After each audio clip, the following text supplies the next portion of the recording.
Bad posture does not exist. Posture does not create low back pain. I'm a doctor and I'm telling you, stop worrying about your posture so much. You've been misled into thinking that rounding your spine or arching your back with an anterior tilt of your pelvis, or having a hip hike, or a short leg, that these things are responsible for your low back pain or sciatica. But research shows that these things don't matter. So in this video, I'm going to show you the research. We'll talk about why the idea of bad posture is an outdated myth, and I'll show you what to focus on instead that actually does matter. Hey, real quick, I'm Dr. Anthony Davis, and I empower people with chronic low back pain and sciatica to reclaim the active life they love using evidence-based and holistic approaches to rehab. If you want to learn more, watch the masterclass. The link is in the description. Now, let's start with the obvious. Obviously, if you're in pain, certain postures might be painful,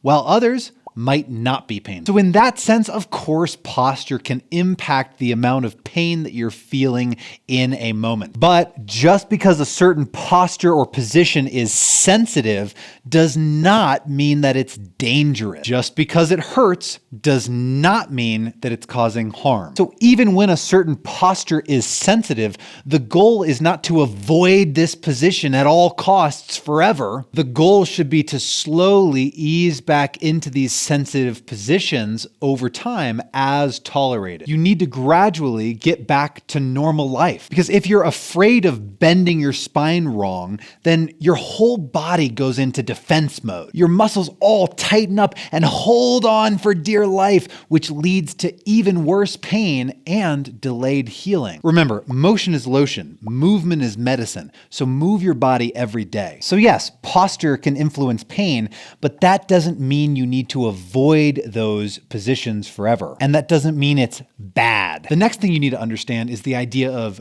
good posture and bad posture. The truth is, all postures can be good and all postures can be bad. There's no such thing as a single posture that is universally good or bad, because any posture is going to cause pain if I force myself to hold it for long enough. Even what we would consider perfect posture is going to be painful if I never change up my posture at all. So in that sense, any posture could be bad. On the other hand, any posture could be good. The health of the human body and the spine is partially determined based on your ability to move through any range of motion, to bend and twist and lift. So although you might think that rounding your spine is bad posture or that it's bad for your back, I would be much more concerned if you couldn't bend your spine, if you couldn't twist your spine. If you can't move your spine, that's a bad thing. A healthy spine should be able to rotate.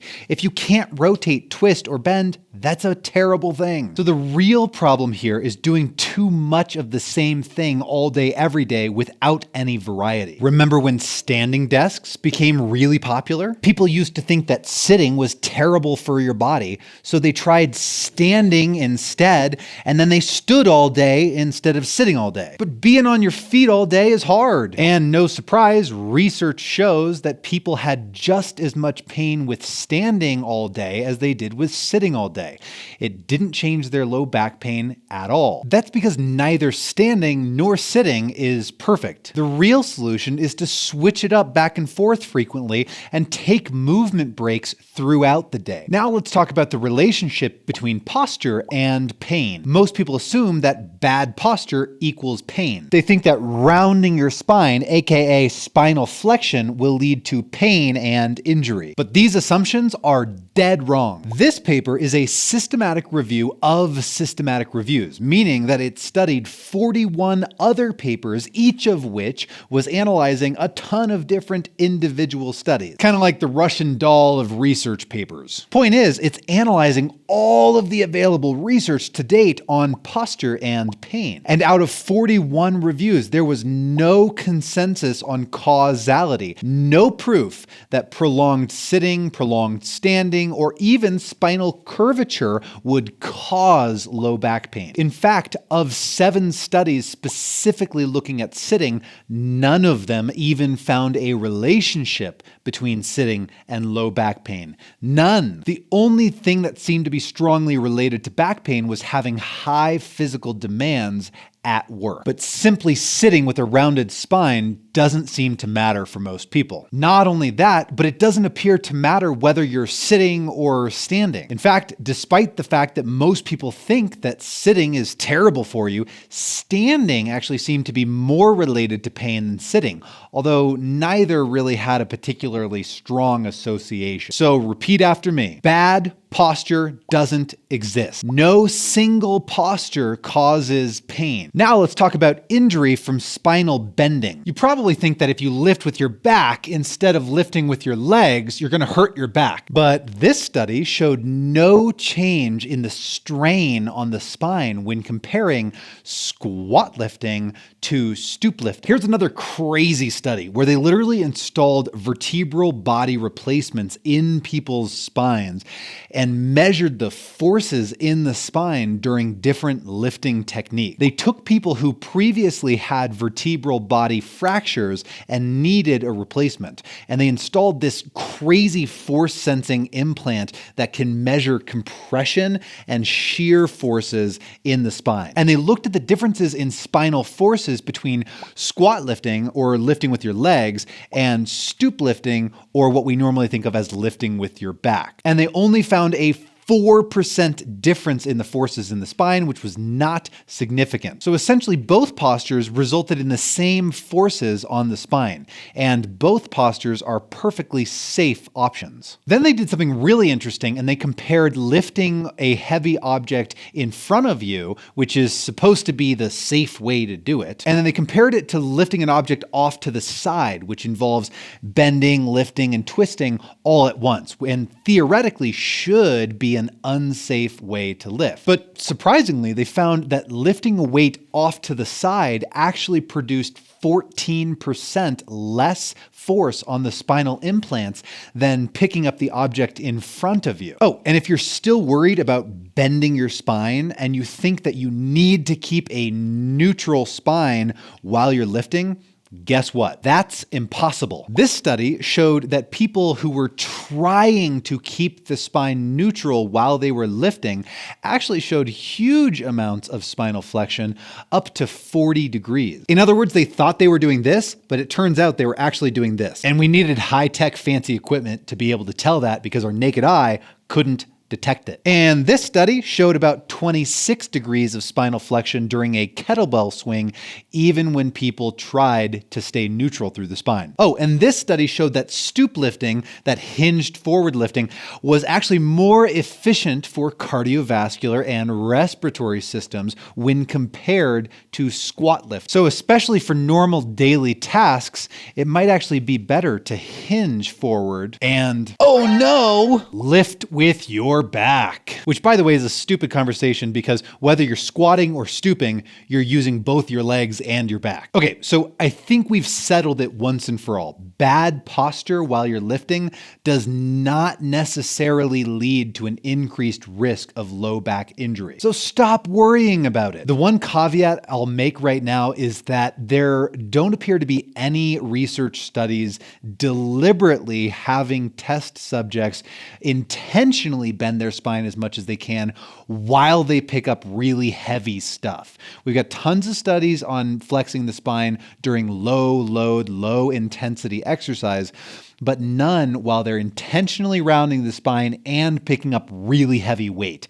That may be a risk factor for injury. So maybe trying to have a somewhat neutral spine is a good idea, but don't obsess about it, especially not during normal daily activity. Okay, in case you're still not convinced, surely you're thinking that bending the spine is dangerous for the spinal discs, right? The most obvious example that most of you have been told is this jelly donut theory, which is officially called the dynamic disc model. This theory relies on the idea that the intervertebral discs, pictured in red here, are basically like water balloons, and that when you squish one side, the water balloon squishes out to the other side right here. And then the argument goes that because you've got nerves, little nerves here, that when you herniate the disc, it compresses the nerve, and that creates sciatica. Many doctors mistakenly compare the spinal discs to a jelly donut, where you squish one side, like bending forward, and the jelly squishes out the back to the other side. And yes, while the nucleus pulposus, or the central part of the disc, can indeed migrate in this way, there are two really important facts that you need to know. First,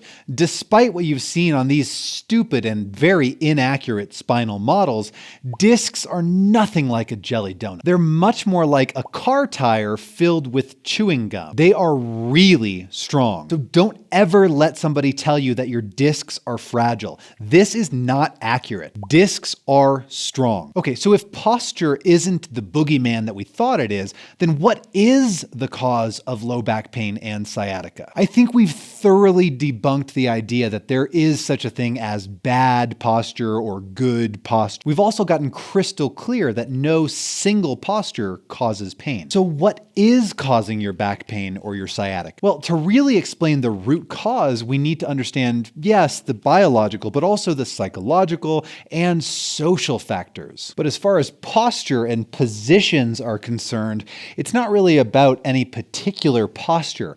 It's about you're not moving enough. Posture isn't the problem. Being sedentary is the problem. Sitting at the breakfast table, sitting in your car, sitting at your desk, sitting on the couch all day, every day, sitting. Of course you're in pain. You do the same thing every single day. But replace sitting with standing and you have the exact same issue. If you just do one thing all day, every day with no breaks and no variation, it's gonna catch up to you eventually. So, what do you do about it? First, if you work at a desk, get a sit-stand desk. Switch from sitting to standing frequently.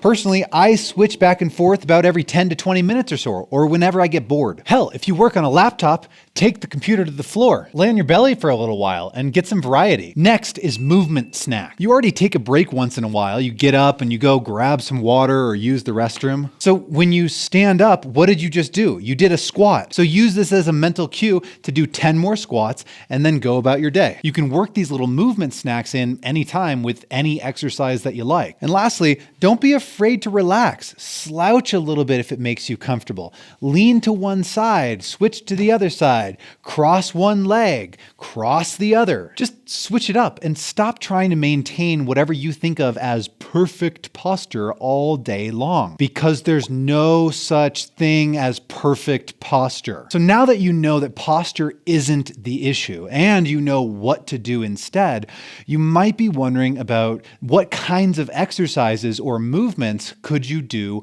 at home from your desk to work some more movement into your day. So I made a video showing you 5 exercises you can do from your desk so that you can get more movement into the day, loosen things up, and feel better. So be sure to watch that video next, and I'll see you there.